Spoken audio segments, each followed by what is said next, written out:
انتہا ہو گئی انتظار کی، آئی نہ کچھ خبر میرے یار کی، ہے مجھے یہ یقین بے وفا وہ نہیں، پھر کیا وجہ ہوئی انتظار کی۔ ارے بھائی پیٹ میں چوہے ناچ رہے ہیں، ہیرا کی بچی جلدی ناشتہ لاؤ، سسرال میں جا کے ہمارا ناک کٹواؤ گی کہ میکے والوں نے ٹھیک سے کچھ نہیں سکھایا لڑکی کو، وہ بلند آواز میں بولا تھا، ساتھ ہی ساتھ ڈائننگ ٹیبل پہ ہاتھ سے ڈھول بجاتا ہوا گانا گا رہا تھا۔ تبھی ہیرا نے پٹخ کے ناشتہ رکھا تھا۔ ارمغان نے اسے غصے سے دیکھا۔ او تمیز سے میرے سامنے راستہ رکھا کرو ورنہ بڑی امی سے تمہاری شکایت لگا دوں گا۔ تمہیں اس کے علاوہ آتا ہی کیا ہے؟ صرف میری شکایت لگانا آتا ہے۔ جب اس گھر سے چلی جاؤں گی نا تب تمہیں میری قدر ہوگی۔ ہیرا نے بھی تن کے ارمغان سے کہا تھا، میں تو شکر کروں گا تم جیسی لڑکی سے جان چھوٹے گی۔ آملیٹ کے ساتھ پراٹھا کھاتے ہوئے وہ بے نیازی سے بولا تھا۔ ہیرا پیر پٹکتی ہوئی کچن میں چلی گئی۔ جب میں یہاں سے چلی جاؤں گی نا تب اسے میری قدر ہوگی، تب خود سے اسے اٹھ کے ناشتہ بنانا پڑے گا، ابھی تو نواب زیادہ بنا رہتا ہے۔ ہیرا کپڑے استری کیے ہیں کہ نہیں؟ ہیرا میرے جوتے کب پالش کرو گی؟ جلدی کرو آفس سے دیر ہو رہی ہے۔ ہیرا کھانا کب بناؤ گی؟ وہ برتن دھو رہی تھی اور ساتھ ساتھ ارمغان کی نقلیں اتار رہی تھی۔ ارمغان کی والدہ کا بچپن میں انتقال ہو چکا تھا اور والد نے دوسری شادی دبئی میں کی تھی۔ وہ وہیں رہتے تھے۔ بچپن سے ہی ارمغان کو اس کے تایا ابا اور تائی اماں نے پالا تھا، جن کی بیٹی ہیرا تھی۔ بچپن سے ہی دونوں کی آپس میں بنتی نہیں تھی، لڑ جھگڑ کے ہی بڑے ہوئے تھے۔ ہاں یہ الگ بات ہے کہ ارمغان میں اور ہیرا میں صفدر صاحب نے کبھی بھی کوئی فرق نہیں سمجھا تھا۔ دونوں کو یوں ہی پیار کرتے تھے جیسے دونوں ہی ان کی سگی اولاد ہو۔ ہیرا نے جب اپنا ایم اے کمپلیٹ کیا تو اس کی منگنی صفدر صاحب کے دوست کے بیٹے کے ساتھ ہو چکی تھی۔ کچھ مہینے بعد شادی تھی، اور جس طرح سے وہ بچپن سے ارمغان کے کام کرتی آئی تھی، اسے لگا کہ شاید اس کے جانے پہ یا اس کے جانے کا سن کے وہ اداس ہوگا، کیونکہ دونوں ایک دوسرے کو بہن بھائی سمجھتے تھے۔ نونک جھونک بھی ایسی ہی تھی، لیکن ارمغان کو اس کی بالکل بھی پرواہ نہیں تھی۔ وہ ایک شوخ مزاج قسم کا لڑکا تھا۔ اس کی دوستیاں لڑکوں اور لڑکیوں دونوں سے ہی بہت زیادہ تھی۔ کچھ اس میں لاؤبالی پن بہت زیادہ تھا۔ بس اپنے بڑے ابا کے آفس میں بھی اتنا ہی کام کرتا تھا جتنا صفدر صاحب اسے کہتے تھے، مطلب کہ خود سے بزنس میں بھی اتنی توجہ نہیں دیتا تھا۔ ہاں یہ تھا کہ اپنے بڑے ابا کی کوئی بات ٹالتا نہیں تھا۔ اس بات کا اسے بھی احساس تھا کہ اس کے سگے باپ نے 10 سال کی عمر میں ہی بیٹے کو چھوڑ دیا تھا۔ 3-4 سال بعد اگر وہ پاکستان آتے بھی تھے تو یوں بات کرتے جیسے وہ ان کی سگی اولاد ہو ہی نہ، کیونکہ دوسری بیٹی سے بھی اللہ نے انہیں ایک بیٹا دے دیا تھا اور بیٹی بھی دی تھی۔ ان کی زندگی مکمل ہو چکی تھی، لیکن خلا ارمغان کی زندگی میں بھی نہیں آیا تھا اور وہ اس کے تایا نے آنے نہیں دیا تھا۔ بے شک ہیرا اور ارمغان آپس میں کزنز تھے، لیکن ایک دوسرے کو بہن بھائی جیسا ہی سمجھتے تھے۔ کبھی یہ نہیں سمجھا تھا کہ وہ دونوں کزنز ہیں اور ان کا آپس میں نکاح بھی ہو سکتا ہے۔ وہ تو ہیرا کو یوں ٹریٹ کرتا تھا جیسے وہ اس کی چھوٹی بہن ہو، مگر تنگ زیادہ کرتا تھا۔ اس کے لیے آئس کریم لاتا، ہیرا یہ دیکھو تمہارے لیے آئس کریم لایا ہوں۔ ہیرا جو برتن دھو رہی تھی سنک کا نل بند کیا اور دوپٹے سے ہاتھ صاف کر کے کہنے لگی، لاؤ دو۔ ہاں ہاں کھول کے دے رہا ہوں، اتنا بھی کیا ندیدہ پن ہے۔ ارمغان نے آئس کریم کا ریپر کھولا، پھر اس کے سامنے کھانے لگا۔ ارمغان تم نے کہا تھا تم میرے لیے لائے ہو، وہ چڑ کے بولی۔ ہاں بس تھوڑا سا چکھ رہا ہوں، یہ کہہ کے وہ پیچھے ہٹ گیا۔ وہ آگے بڑھی، لیکن 3 ہی باری میں وہ پوری آئس کریم کھا چکا تھا۔ ہیرا روحان سی ہوئی، کنجوس، کمینہ، بھوکا، ندیدہ۔ ہیرا کے منہ میں جو آ رہا تھا وہ کہہ رہی تھی، اور وہ ہنسے جا رہا تھا۔ شکل دیکھی ہے کبھی اپنی آئینے میں تم نے؟ تمہارے لیے آئس کریم لاؤں گا میں، ہاں۔ وہ اسے چڑھانے لگا اور وہ غصے سے اسے دیکھتی رہ گئی۔ اگلے روز وہ بھی اس سے بدلہ لے لیتی تھی۔ اس کی پسند کا پاستا بنایا اور اس کے سامنے بیٹھ کے پورا باؤل مزے لے لے کے کھانے لگی۔ کیا مزے کا پاستا بنا ہے، میرے تو چمچ ہی منہ سے ہٹانے کا دل نہیں کر رہا۔ وہ ارمغان کے بالکل سامنے والے صوفے پہ بیٹھی تھی۔ وہ میچ دیکھ رہا تھا لیکن نظر چاولوں پہ تھی۔ وہ جانتا تھا کہ وہ اسے نہیں دے گی۔ دیکھ لینا، پیٹ میں درد ہوگا تمہارے، پورا باؤل کھاؤ گی تم۔ ارمغان للچائی ہوئی نظروں سے پاستے کا باؤل دیکھ رہا تھا۔ ہاں پورا کھاؤں گی، اور پیٹ میں درد بھی نہیں ہوگا، جیسے کل تم نے پوری آئس کریم کھائی تھی اور تمہارے پیٹ میں بھی بالکل درد نہیں ہوا تھا۔ ارمغان کہنے لگا او ہو، تو تم مجھ سے بدلہ لے رہی ہو؟ کھاؤ کھاؤ بیٹا، تمہارے پیٹ میں مڑوڑ ضرور اٹھیں گے۔ یہ کہہ کے میچ دیکھنے لگا، لیکن پیٹ میں چوہے ناچ رہے تھے۔ پاستا اسے بے حد پسند تھا اور ہیرا پاستا بناتی بھی بہت مزے کا تھی۔ جب اس نے دیکھا کہ آدھا باؤل وہ کھا چکی ہے تو اس کے پاس آ کے بیٹھ گیا۔ میری پیاری سی بہن، دے دو نا، شام کو پکا تمہیں آئس کریم لا کے دوں گا، وہ بھی چاکلیٹ آئس کریم، مجھے پتہ ہے تمہیں بہت پسند ہے۔ اب وہ ہیرا کو لالچ دینے لگا، ہاں جیسے تم نے مجھے کل لا کے دی تھی، بہت بہت شکریہ، تم ہی کھاؤ، پیچھے ہٹو یہاں سے، اور خبردار جو اپنی گندی نظریں میرے پاستا کے اندر ڈالیں تو۔ 100 منت سماجت کے بعد بھی ہیرا نے اسے پاستا نہیں دیا تھا۔ دونوں ہی ایسے تھے، نہلے پہ دہلا، لیکن پھر بھی ایک دوسرے کے کام کر دیا کرتے تھے۔ جب ہیرا کی منگنی ہوئی تب بھی ارمغان نے اسے بہت تنگ کیا تھا۔ اسٹیج پہ جب وہ اپنے منگیتر معیز کے ساتھ بیٹھی تو وہ بیچ میں بیٹھ گیا۔ معیز اسے انگوٹھی پہنانے ہی والا تھا کہ ارمغان بول اٹھا، سوچ لو جیجا جی، بڑی خطرناک ہے میری بہن، ابھی تو تم بڑی خوشی خوشی اسے انگوٹھی پہنا رہے ہو، کل کو شادی بھی بڑی خوشی خوشی کرنے آؤ گے، اور اس کے بعد کیا ہوگا؟ تمہاری زندگی میں ایک بھونچال آئے گا تمہارے گھر پہ۔ ہیرا نے ارمغان کو غصے سے دیکھا۔ معیز بس ذرا سا مسکرایا، پھر وہ بیچ میں سے اٹھ گیا اور اس نے ہیرا کو انگوٹھی پہنائی اور ہیرا نے معیز کو۔ اسی فنکشن میں صفدر صاحب نے کہا کہ ارمغان بیٹا، تم ہیرا سے بھی 2 سال بڑے ہو، میں چاہتا ہوں کہ تمہاری شادی بھی کر دی جائے، اگر تمہیں کوئی لڑکی پسند ہو تو تم بتا سکتے ہو۔ ارے نہیں بڑے ابا، مجھے ابھی شادی کے جھنجٹ میں پڑنا ہی نہیں ہے، میں کچھ سال آزاد زندگی گزارنا چاہتا ہوں۔ صفدر صاحب نے کہا کہ جیسے تمہاری مرضی۔ جب سے ہیرا کی منگنی ہوئی تھی اس کی والدہ نے اس پہ سختی شروع کر دی تھی، یہ پکانا سیکھو، وہ پکانا سیکھو، سسرال میں کیا کرو گی، ڈھنگ سے تمہیں کوئی کام نہیں کرنا آتا۔ اور ارمغان جلے پہ تیل کا کام کرتا، تو اور کیا بڑی امی، جیسے یہ میرے کپڑے استری کرتی ہے، ذرا اپنے میاں کے کرے، 2 جوتے لگائے گا اسے، دیکھ لیجئے گا۔ اور زبیدہ بیگم پھر سے ہیرا کے پیچھے پڑ جاتی، چلو ابھی میرے سامنے ارمغان کی 3-4 شرٹیں اور پینٹیں استری کرو، میں دیکھوں کہ تم کیسے ٹھیک سے کام نہیں کرتی۔ ہیرا تل ملائی، جھوٹ بول رہا ہے، دیکھ لے امی منہ چڑھا رہا ہے، میں نہیں کروں گی اس کے کام، اس کی بیوی کو لے کے آئے، میں اس کی نوکر نہیں ہوں۔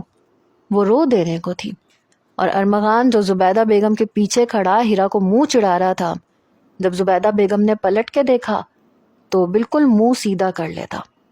میری ایسی مجال، میں کوئی بدتمیز تھوڑی ہوں، بڑی امی یہ جان بوجھ کے آپ کے دل میں میرے لیے نفرت پیدا کرنا چاہتی ہے۔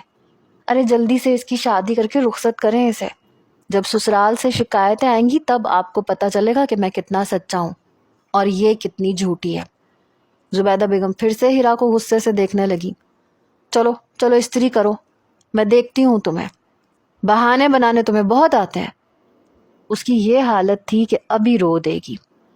بہرحال وقت یوں ہی بہت اچھا گزر رہا تھا، کچھ کھٹا اور کچھ میٹھا، لیکن جیسے ہی ہیرا کی شادی کے دن مقرر ہوئے تو 1 مہینے میں شادی کی تیاریاں ہونے لگی۔ کسی کو فرصت ہی نہیں تھی کہ لڑائی جھگڑا کرتے، کیونکہ صفدر صاحب اپنی بیٹی کی شادی بہت دھوم دھام سے کرنا چاہتے تھے۔ پہلی بار ہیرا کو مہندی کے پیلے جوڑے میں دیکھ کے ارمغان کی آنکھیں نم ہوئی تھیں۔ اس کے سر پہ ہاتھ رکھا، ہمیشہ خوش رہو۔ آنسو ہیرا کی آنکھوں میں بھی جھلملا رہے تھے۔ آپ تو شکر کر رہے ہوں گے آپ کی جان مجھ سے چھوٹ جائے گی۔ ہیرا نے شکوہ کیا، میرا بس چلے تو میں تمہیں جانے نہ دوں، ہمارا گھر خالی ہو جائے گا پگلی۔ ارمغان نے اس کے گال تھپ تھپائے، پھر اسے اپنے ساتھ ہی اسٹیج تک لے کے گیا اور معیز کے ساتھ وہ بیٹھ گئی۔ مہندی والے دن بھی بہت بڑا ارینجمنٹ کیا گیا تھا۔ اسٹیج پہ بیٹھا معیز کسی کی آنے والی کال کو بار بار کاٹ رہا تھا۔ اس کے چہرے پہ مسکراہٹ تھی اور نہ ہی وہ اپنی مہندی کو انجوائے کر رہا تھا۔ ماتھے پہ بل ڈالے بس میسیجز کیے جا رہا تھا۔ تبھی جب ارمغان رسم کرنے آیا اور اسے فون پہ میسیجز پہ مصروف دیکھا تو جلدی سے اس کا فون اچک لیا۔ یہ دیکھ کے معیز کا رنگ اڑا، وہ ہتھے سے اکھڑا۔ یہ کیا بدتمیزی ہے، وہ چلایا تھا۔ اس کی آواز سن کے آس پاس سبھی لوگ جمع ہو گئے۔ میرا فون ادھر دو، تمہاری ہمت کیسے ہوئی میرا فون مجھ سے چھیننے کی؟ ارمغان تو حیران رہ گیا تھا۔ اس نے تو مذاق کے طور پہ اس کا فون کھینچا تھا تاکہ اس سے کہے کہ دلہا بھائی رسم تو سکون سے کر لیں، میسیجز میں کیوں مصروف ہے؟ لیکن وہ بھڑک اٹھا، دلہا بھائی میں نے تو بس مذاق میں… او یو شٹ اپ، میرا تمہارا کوئی مذاق نہیں ہے۔ اور کیا دلہا بھائی کہتے رہتے ہو تم؟ میں تمہارا کچھ نہیں لگتا، تم میری بیوی کے سگے بھائی نہیں ہو، اس لیے میرے سالے بننے کی کوشش مت کرو۔ صفدر صاحب کو معیز کا یہ رویہ بہت برا لگا۔ وہ اس کے پاس آ کے بیٹھ گئے۔ بیٹا کیا ہو گیا ہے؟ یہ میرا بیٹا ہی ہے، میں نے کبھی بھی ہیرا میں اور ارمغان میں فرق نہیں سمجھا۔ صفدر صاحب کو معیز کا یہ انداز اچھا نہیں لگا۔ ہیرا اپنی جگہ پریشان سی ہو گئی تھی۔ معیز ابھی بھی بھڑک کے ہی بولا، انکل آپ نے اس شخص کو بہت سر پہ چڑھا رکھا ہے، میں اسے بالکل بھی برداشت نہیں کروں گا۔ جب دیکھو یہ مذاق میں بدتمیزی کر جاتا ہے۔ ہیرا کا اپنا رنگ اڑا ہوا تھا کہ یہ کیا تماشا لگ گیا۔ صفدر صاحب کے ماتھے پہ بل پڑے۔ ایسی بھی کون سی بدتمیزی کر دی اس نے؟ ذرا میں بھی تو سنو۔ صرف تم سے فون چھینا ہے، وہ بھی اس لیے کہ جب سے تم اسٹیج پہ بیٹھے ہو مسلسل فون پہ میسیجز کیے جا رہے ہو۔ اتنے ہی ضروری میسیجز تھے تو پہلے میسیجز سے فارغ ہو کے پھر یہاں آتے۔ صفدر صاحب کا بلند لہجہ سن کے زبیدہ بیگم پریشان ہو گئی۔ صفدر خدا کے لیے چپ ہو جائے، تماشا لگ جائے گا۔ ارمغان اپنی آنکھوں کی نمی صاف کرتے ہوئے وہاں سے چپ چاپ جانے لگا تو صفدر صاحب نے اسے پکارا، ارمغان تم کہیں نہیں جاؤ گے۔ معیز کہنے لگا، اگر یہ یہاں رہے گا تو پھر میں یہاں سے چلا جاؤں گا اور میرے ساتھ آئے ہوئے سب مہمان بھی یہاں سے چلے جائیں گے۔ یہ سن کے صفدر صاحب کہنے لگے، مجھے نہیں پتا تھا کہ میں نے اپنی بیٹی کے لیے ایک ایسا شخص منتخب کیا ہے جو اس کے قابل ہی نہیں تھا۔ جلدی سے معیز کے والد آ گئے۔ معیز کو کہنے لگے، تم چپ کر جاؤ، ہم بات کو سنبھالتے ہیں۔ لیکن وہ بہت بدتمیز قسم کا نوجوان تھا۔ کہنے لگا، میں اب ان کی بیٹی سے شادی نہیں کروں گا۔ انہیں بھی تو پتا چلے کہ داماد کی عزت نہ کرنے کا نتیجہ کیا ہوتا ہے۔ معیز کے والد اور اس کی والدہ اسے روکتے رہ گئے لیکن وہ نہیں رکا، ہال سے ہی باہر نکل گیا۔ سارے باراتی بھی واپس جا چکے تھے۔ ہیرا دم بخود سی یہ سب دیکھ رہی تھی۔ ارمغان کے اپنے حواس گم ہو گئے تھے۔ وہ صفدر صاحب سے کہنے لگا کہ میں ان لوگوں سے معافی مانگ لیتا ہوں، بات اتنی بڑھ جائے گی مجھے نہیں پتا تھا۔ صفدر صاحب کہنے لگے، نہیں تم کیوں معافی مانگنے لگے جب تمہارا کوئی قصور ہی نہیں ہے؟ ہیرا کی آنکھوں سے آنسو بہنے لگے۔ وہ روتے ہوئے برائڈل روم میں چلی گئی۔ حالانکہ مہندی کا فنکشن تھا، بارات تو ابھی کل آنی تھی۔ لوگوں میں باتیں شروع ہو گئیں کہ اب کل کیا ہوگا۔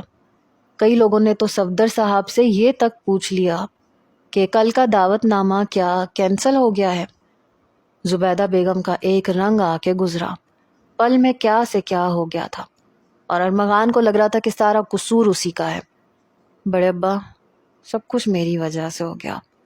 صفدر صاحب کہنے لگے، نہیں تمہارا قصور نہیں ہے، غلطی میری ہے۔ جب میرے ہی گھر میں ہیرا موجود تھا تو میں نے کانچ کا انتخاب کیوں کیا؟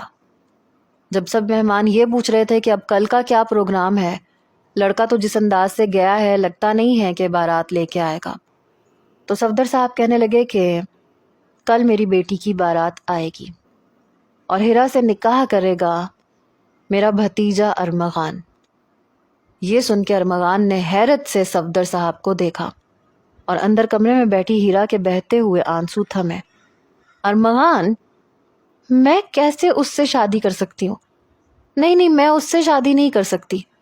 دوسری طرف ارمغان بھی یہی سوچ رہا تھا، ہیرا سے شادی؟ نہیں، میں نے تو کبھی اسے اس نظر سے نہیں دیکھا، میں اس سے شادی نہیں کر سکتا۔ لیکن صفدر صاحب کے سامنے انکار کی ہمت نہیں تھی، کیونکہ جو کچھ بھی ہوا تھا وجہ ارمغان تھا، اس لیے اس میں اتنی جرت نہیں تھی کہ انکار کرتا۔ جب صفدر صاحب کے سامنے نظریں جھکائے کھڑا رہا، ٹپ ٹپ اس کی آنکھوں سے آنسو بہہ رہے تھے۔ ایک مرد ہوتے ہوئے وہ بڑے ضبط سے گزر رہا تھا۔ یہ کیا ہو گیا تھا؟ اسے کیا ضرورت پڑی تھی کہ معیز کے ہاتھ سے فون پکڑتا؟ کاش کے وقت کا پہیہ تھوڑا سا پیچھے گھوم جائے اور جو کچھ جیسے ہو رہا تھا ویسے ہی ہوتا رہے۔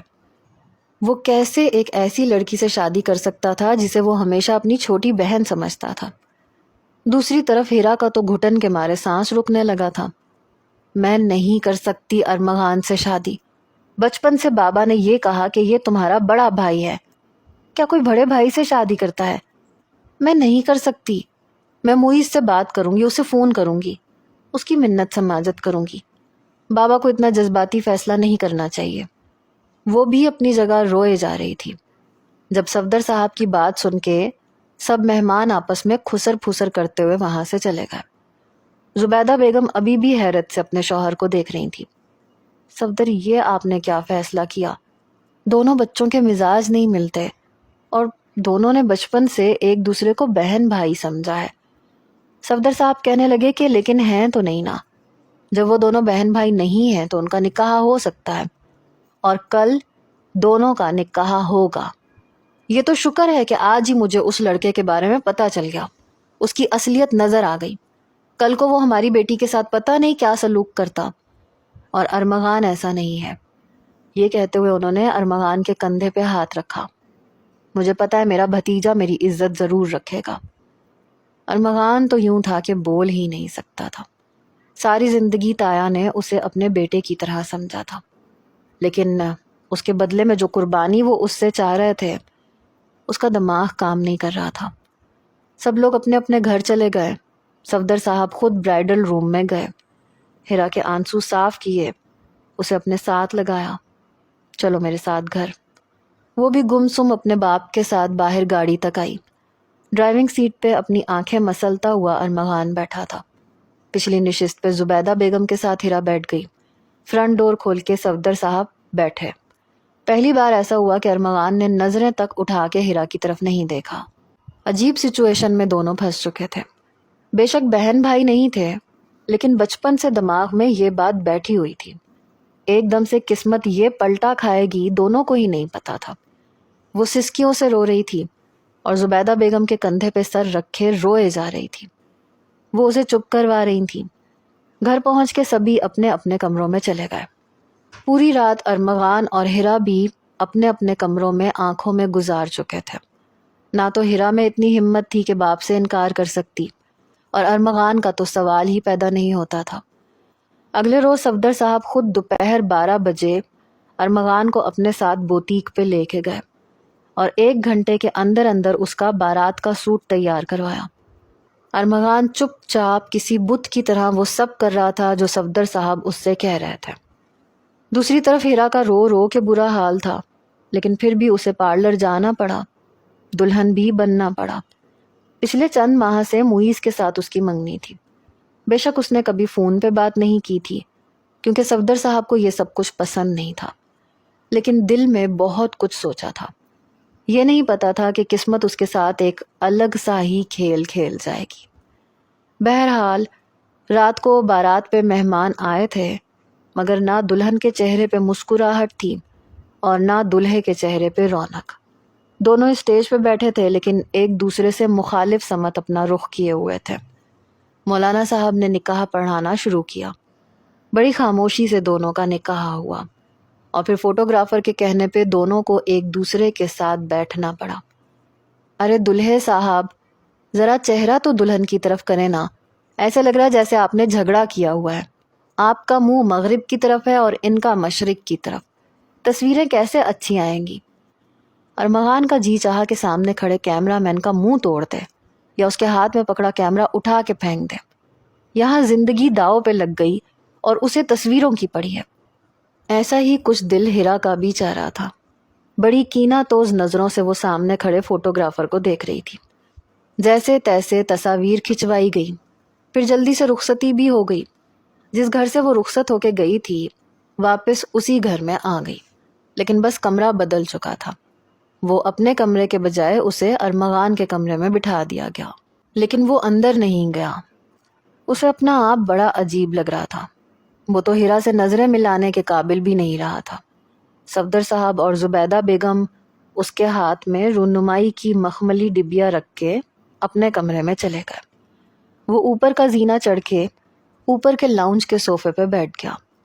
مخملی ڈبیا صوفے کے ایک طرف رکھی اور دونوں ہاتھوں سے اپنا سر پکڑ لیا۔ کیا مصیبت ہے، یہ کون سی شادی ہے، یہ کیسی شادی ہے؟ بھلا شادی ایسے ہوتی ہے؟ نہ میں اسے اچھا لگتا ہوں نہ وہ مجھے، اس حوالے سے وہ مجھے اچھی نہیں لگتی۔ کیسے جاؤں میں اندر؟ کیا سوچ رہی ہوگی میرے بارے میں؟ اور میں کیسے اس کے ساتھ؟ نہیں، میں تو اسے ہاتھ بھی نہیں لگا سکتا۔ توبہ توبہ، سوچتے ہوئے بھی کچھ ہو رہا ہے۔ کافی دیر تو وہ اوپر کے ہی لاؤنج میں صوفے پہ ہی بیٹھا رہا۔ رات کے 2 بج گئے تھے، لیکن ارمغان کی ہمت نہیں ہو رہی تھی کہ کمرے میں جائے۔ دوسری طرف ہیرا پہلے تو روتی دھوتی رہی، جب اندر کا سارا غبار نکل آیا تو اٹھ کے اپنے کپڑے تبدیل کر لیے۔ اب وہ بیڈ پہ بیٹھی انگلیاں چٹکا رہی تھی۔ یاد آنے لگا کہ وہ کتنا تنگ کر رہا تھا کہ تم اس گھر سے جاؤ گی تو میں شکر ادا کروں گا، اور پھر میری بیوی نے بھی تو آنا ہے یہاں پہ، دیکھ لینا پورے گھر پہ میرا اور میری بیوی کا راج ہوگا۔ ایسی بھی کوئی بات نہیں ہے، میرا اس گھر سے کوئی رشتہ تھوڑی نہ ٹوٹ جائے گا، اور میں تمہاری بیوی سے ایسی ایسی فرمائشیں کیا کروں گی نا، صحیح والی نند بن کے دکھاؤں گی اسے۔ اور وہ اسے دیکھ کے ہنسنے لگا۔ جی نہیں، ایسا کوئی سین نہیں ہے، میں بول دوں گا کہ میری سگی بہن نہیں ہے، یہ تمہاری کوئی سگی نند نہیں ہے، کوئی ضرورت نہیں ہے اس کے نخرے اٹھانے کی۔ یہ بات یاد آتے ہی ہیرا کی آنکھوں سے پھر سے آنسو بہنے لگے۔ میرا بس چلے تو میں تمہیں کہیں جانے ہی نہ دوں۔ ارمغان کی مہندی میں ہال میں جانے سے پہلے کی بات یاد آئی۔ شاید اس کی نیت ہی ٹھیک نہیں تھی، میں اسے بھائی سمجھتی رہی اور وہ مجھے کیا سمجھتا رہا۔ کیا ضرورت تھی اسے معیز کا موبائل چھیننے کی؟ نہ وہ موبائل چھینتا نہ یہ سب ہوتا۔ میں اسے کبھی معاف نہیں کروں گی، کبھی بھی اسے معاف نہیں کروں گی۔ ساری زندگی میں نے اسے بھائی سمجھا، اس کے سارے کام کرتی رہی، اور وہ مجھ پہ ایسی نیت رکھتا تھا۔ اسے شرم نہیں آئی میرے بارے میں ایسا سوچتے ہوئے؟ ہیرا کو لگ رہا تھا کہ ارمغان نے جو کچھ بھی کیا ہے جان بوجھ کے کیا ہے۔ رات کے 2:30 بجے جب ارمغان نظریں جھکائے کمرے میں داخل ہوا تو دیکھا کہ ہیرا سادے سے لباس میں اپنے گھٹنوں پہ بازو پھیلائے، چہرہ چھپائے رو رہی ہے۔ اسے دکھ سا ہوا، دھیرے سے کمرے کا دروازہ بند کیا۔ آہٹ سے ہیرا نے اپنا چہرہ اٹھا کے دیکھا، پھر بڑے غصے سے اسے دیکھا اور اپنا رخ بدل گئی۔